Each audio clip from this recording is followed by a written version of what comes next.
Jujur untuk kondisi saat ini aku sudah nggak punya tabungan, kayak ya ini hampir kayak kemarin juga sering jadi kayak nyari hutangan sana kemari kayak gitu.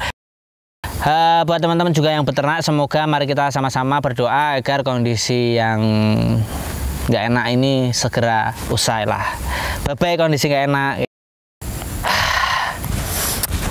Cukup.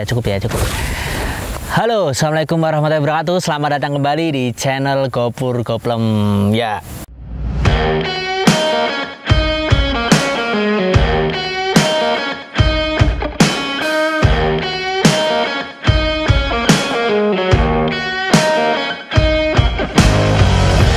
Oke, halo teman-teman, apa kabar semuanya? Aku harap semuanya baik-baik saja. Sama saya juga di sini alhamdulillah sehat, tapi nggak baik-baik saja.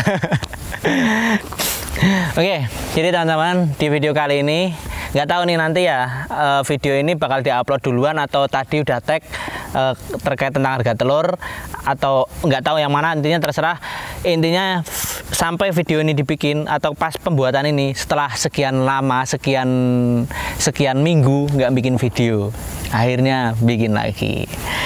Nah, jadi buat teman-teman yang nonton ini, di sini mungkin nanti ada beberapa poin yang bisa teman petik, tapi mungkin akan kurang lebih 80% lah. Mungkin ini akan lebih bercerita tentang kondisi saya secara pribadi dan kandang saya ketika di masa-masa seperti saat ini, ya kan. Kalau teman-teman yang sudah beternak pasti tahu kondisi saat ini kayak gimana. Terus mungkin teman-teman juga yang perhatikan media, karena ini sudah menjadi masalah nasional, pasti juga tahu. Jadi intinya dengan kondisi kayak saat ini, dimana pakan itu harganya makin naik aja. Ini kabar juga katanya mau naik lagi, piuh.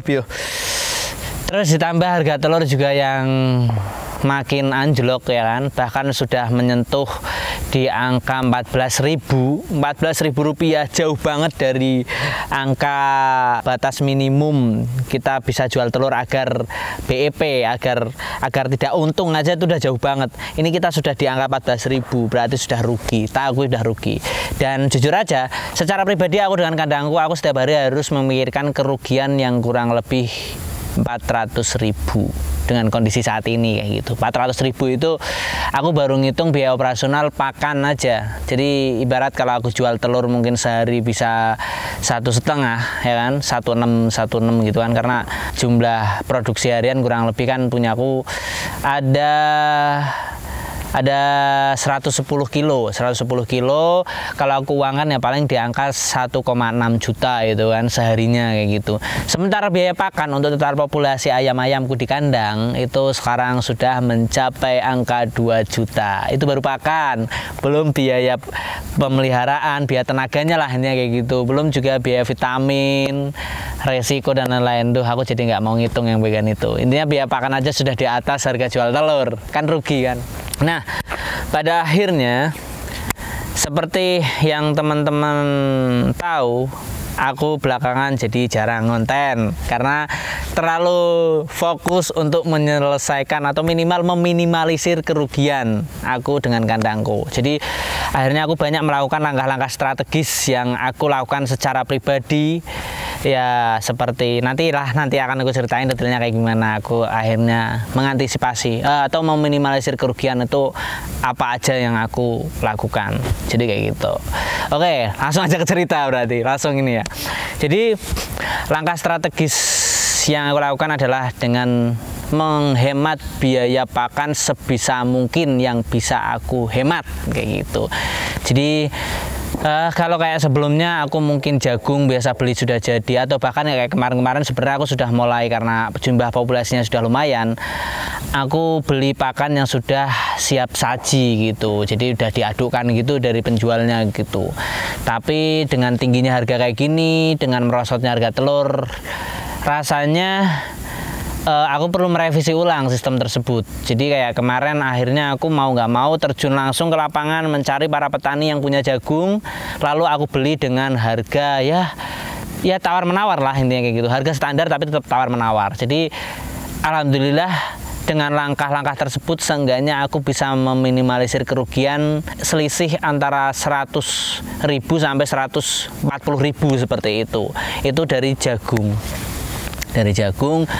Akhirnya aku juga untuk tidak bekatul juga aku downgrade, jujur aja aku downgrade. Yang biasa pakai kualitas super, akhirnya mau nggak mau dengan harga katul sekarang juga lumayan, aku ambil yang kualitas di bawahnya atau kualitas A. Itu jujur kalau sekarang harga yang super itu sudah sampai di angka 4.400 sampai 4.500. Itu harga katul itu kan, dedak bekatul. Nah, aku ambil yang kualitas A itu harganya 3.500, sudah sampai tempat, alhamdulillah. Ya, jadi sedikit ngirit lah ya dari katul. Konsentrat kemarin juga sempat aku mixing. Jadi aku tidak mengganti merek konsentrat, cuma aku tetap pakai merek yang sama, hanya 50%-nya aku menggunakan kualitas yang di bawahnya dengan merek yang sama, cuma tapi di kualitas yang bawahnya. Jadi kan setiap merek tuh ada grade-grade-nya gitu ya kan. Konsentrat itu ada yang grade premium dan grade biasa, bahkan grade ekonomis itu ada. Nah, aku kemarin biasa pakai yang premium, akhirnya aku downgrade, aku mixing dengan yang di bawahnya atau yang kualitas medium seperti itu. Seenggaknya itu akan sedikit meminimalisir kerugian ya kan. Biaya pakannya yang tadinya paling enggak 2 juta lebih gitu kan, 2.100.000, 2 juta berapa gitu kan. Akhirnya ya aku bisa ngimat sampai di angka 18-an lah kurang lebih kayak gitu. Ya seenggaknya walaupun masih rugi tapi tidak rugi-rugi amat kayak gitu. Dengan kondisi tersebut tentu mempengaruhi ke segi finansial secara pribadi juga sangat berpengaruh. Jujur untuk kondisi saat ini aku sudah kayak udah nggak punya tabungan, kayak ya ini hampir kayak kemarin-kemarin juga sering jadi kayak nyari hutangan sana kemari kayak gitu. Nah, itulah yang bikin aku pusing juga nggak konten juga, karena setiap konten kita tahu pasti seenggaknya untuk meluangkan waktu ataupun untuk bensin, untuk wirawiri lah gitu, bahasa orang Jawa ya, wirawiri gitu, kita juga harus spend juga gitu biaya, walaupun mungkin nggak seberapa tapi kadang kita juga memperhitungkan itu. Jadi banyak efeknya secara pribadi, walaupun yang terserang adalah bisnis saya, karena bisnis saya ini juga masih saya tangani dan masih ya usaha ini juga hitungannya masih usaha setara UKM. Otomatis saya sebagai owner gitu juga efek secara personal itu kerasa banget. Kondisi keuangan yang memang bisa dibilang masih, walaupun udah coba aku pisahkan, tetap aja ketika rugi mau nggak mau kan harus ngerogotin tabungan secara pribadi saya kayak gitu. Itu habis. Oke, ternyata curhatnya nggak bisa panjang lebar ya, karena ini kondisi kamera juga baterainya udah mau habis karena tadi juga udah tag, dan untuk beberapa keperluan yang lain juga. Jadi kurang lebih kayak gitulah ya teman-teman. Jadi saya harap bisa dimaklumi, tapi tenang aja. Mungkin juga belakangan aku jarang respon untuk komentar-komentar yang ada di YouTube. Ya karena kondisi tersebut akhirnya juga mempengaruhi kondisi saya secara pribadi, emosional dan lain-lain ya kan. Aku juga jadi sosial media juga jarang up to date lah ibarat gitu. Nah, kalau teman-teman mungkin ada pertanyaan yang secara teman-teman tuh urgent atau mungkin yang lebih pengen ditanyakan banget, bisa aja langsung ke Instagram saya. Jujur kalau DM numpuk sih, kadang juga beberapa hari baru bisa aku balas satu-satu gitu. Tapi mungkin kalau mau first respon lebih ke komentar, karena kalau ke komentar itu notifikasinya langsung keluar. Nah, itu aja buat teman-teman yang mungkin mau tanya-tanya, bisa atau sharing-sharing lah ya, nggak tanya-tanya kok kesannya kayak sok pinter banget. Itu aja. Terima kasih buat teman-teman yang udah selalu ngedukung aku buat konten dan lain-lain. Buat teman-teman juga yang beternak, semoga mari kita sama-sama berdoa agar kondisi yang nggak enak ini segera usai lah. Bye-bye kondisi nggak enak kayak gitu. Itu aja ya. Ya kita doa, pokoknya jangan berhenti berdoa, biar Tuhan juga yang membantu lah intinya. Insya Allah la haula wala quwata illa billah gitulah. Itu salam sukses. Assalamualaikum warahmatullahi wabarakatuh. Bye bye. Aduh.